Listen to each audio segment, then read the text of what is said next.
자, 이번에 4위와 5위 한꺼번에 공개하겠습니다. 한동훈 의원, 장동혁 대표를 향해서 직격하고 있죠. 복당을 빨리빨리 하겠다라고 얘기하고 있고요. 장동혁 대표의 마음은 그렇지 않은 것 같습니다. 다른 곳에 가 있는 것 같습니다. 이 두 주제 한꺼번에 공개하겠습니다. 먼저 한동훈 의원의 목소리 들어보시죠. 이미 돌아간다고 말씀드렸고요. 너무 늦어질 필요는 없죠. 보수를 재건하고 이재명 정권을 제대로 견제하기 위해서는 빠른 복당이 필요하겠죠. 급할 건 없습니다. 복당 이슈를 너무 정치 정점화해서 이 각을 만들어주는 거는 지금 책임을 지고 사퇴해야 할 당권파들을 도와주는 결과가 될 겁니다.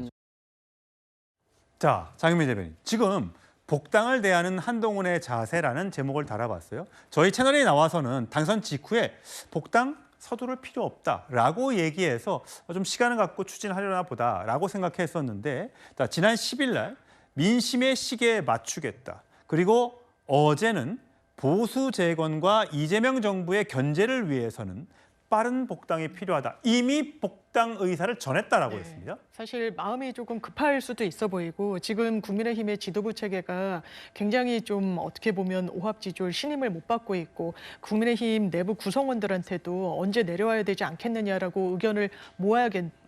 또 수계가 필요하다. 이런 상황이다 보니까 본인을 하나의 거점으로 해가지고 국민의힘에 좀 안착하고자 하는 의지가 상당히 강한 것 같습니다.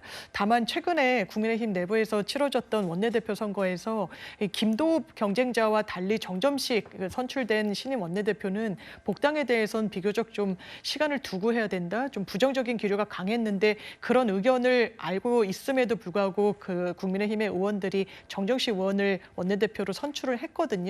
그렇기 때문에 아직까지는 뭐 당원 게시판 문제든 아니면 뭐 계엄 이후에 국민의힘 내부에서의 갈등과 관련해서 봉합되지 않은 부분을 풀어내거나 아니면 메시지를 내거나 최소한 사과를 하거나 이런 부분에 대한 어떤 메시지가 나오기를 국민의힘 원내 의원들이 바라고 있는 부분이 있어서 그 부분을 좀 넘어야 되는 숙제를 한동훈 의원이 떠안게 된 것 같습니다. 예, 국민의힘에서는 지금 새로운 정점식 원내대표가 선출이 됐죠.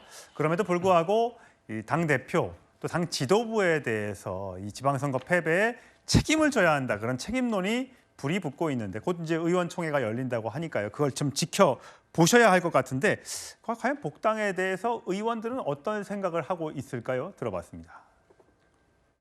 제 생각에는 한동훈 의원 입장에서는 너무 서둘지 않아도 된다. 타이밍을 잘 맞춰야 되는 거예요. 네. 결국은 흩어진 당들이 하나로 모이게 되니까. 한동훈 대표 복당 필요성에 대해서 다들 공감하셨고 그러나 시기에 대해서는 조금 온도차가 있었던 것 같습니다. 총선은 무조건 한동훈 대표랑 같은 팀으로 치르지 않을까 이렇게 생각합니다. 자, 김춘현 대변인. 어떻게 될 것 같습니까? 복당이 정말 신청했으니까 빨리빨리 어떤 결과가 나올 것 같습니까? 꽤 시간이 걸릴 것 같습니다. 그렇게 될지 않을 것 같습니다. 왜냐하면 한동훈 의원의 입장이 지금 서두를 필요 없다 했다가 지금 빠른 복당이 필요하다는 입장으로 좀 바뀌었거든요. 예. 결국 한동훈 의원의 국민의힘 복당은 장동혁 대표의 거취하고 직결이 돼 있거든요. 예. 다시 말해 장동혁 대표가 계속적으로 버티거나 장동혁 당권파가 유지가 된다면 한동훈 의원을 제명했던 그 장동혁 의원이 대표가 전혀 받아들일 상황이 안 되기 때문이죠. 근데 문제가 뭐냐면 한동훈 의원의 지금 입장이 바뀐 게 보면 결국은 당내에 계속적으로 사퇴론이 분출하고 있는데도 불구하고 그렇다면 장동혁과 싸울 만한 반장동혁 세력의 규합이 필요하거든요. 구심점이 필요한데 지금 국민의힘의 문제가 뭐냐면 반장동혁 구심점이 없다는 거거든요. 구심점이 없다 보니까 당내에 장동혁 대표를 무너뜨릴 만한 사퇴를 관철시킬 만한 세력화가 이루어지지 않다고 있다는 거예요. 세력화가 이루어지지 않다고 있다는 부분을 보면 최근에 초재선 의원들이 장동혁 대표에 대해서 사퇴를 요구했는데 그게 25분밖에 안 됐거든요. 그러니까 국민의힘에 지금 110명의 국회의원이 있기 때문에 25분 빼면 그러니까 85명이 지금 장동혁 대표 체제를 사실상 묵인하고 있거나 방조하고 있는 거나 마찬가지거든요. 그렇기 때문에 아마 한동훈 의원 입장에서 볼 때는 그렇다면 국민의힘 내부에서 어떤 장동혁 대표의 사태를 끌어낼 수 없다면 본인이 지금 장 외에서 구심점 역할을 좀 해야 되겠다는 생각이 있는 것 같은데 문제가 뭐냐면 한동훈 의원의 복당 가로막고 있는 가장 큰 건 한동훈 포비아 현상이거든요.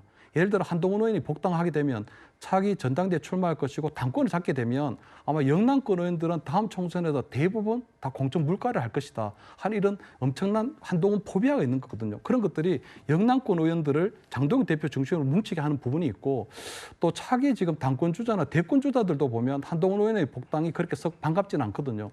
예를 들면 안철수 의원 같은 경우에도 지난 총선 때 보면 북구갑에 가장 많이 찾아가서 박민식 의원의 지원 유세를 했던 사람이 예. 안철수 의원이라는 점 고려를 한다면 영남권 의원들이나 차기 당권 대권 주자들이 다 한동훈 포비아에 포획되어서 경쟁자를 안으로 들이고 싶어 하지 않는다. 왔는다. 그렇기 때문에 지금 한동훈 의원이 극복해야 될 부분들이 그러한 반한 연대가 자연스럽게 형성돼 있기 때문에 아마 한동훈 의원 입장에서 예. 볼 때는 빠른 복당을 통해서 그런 메시지를 전달함으로써 내부에서 어떤 변화를 이끌으려고 하는 부분이 있는 것 같고요. 알겠습니다. 결국 그런 부분들이 과연 그대로 빨리 진행될 수 있을지 이런 부분들을 조금 지켜봐야 될 상황이 아닌가 이렇게 보입니다. 예, 한동훈 의원 연일 장동혁 대표를 향해서 강공을 이어가고 있습니다. 들어보시죠.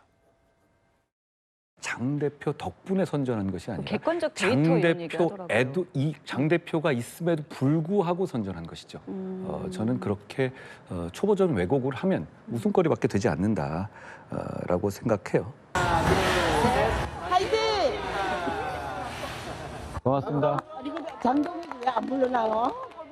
좀 이따 물러날 겁니다. 골뱅이시래. 고맙습니다. 진짜 잘하겠습니다. 잘하겠습니다. 자, 정 변호사님. 이미 장동혁 대표는 권위를 잃었다. 장동혁 대표와 이재명 대통령 자기 연명에만 몰두하는 건 비슷하다라고 이야기를 했습니다. 자, 이렇게 이제 장 외에서 공격을 하고 있고 이제 친한계를 중심으로 인해서 장동혁 대표를 압박하는 일이 있습니다만 잠시 후에 다루겠지만 장동혁 대표는 어떤 생각일 것 같으세요?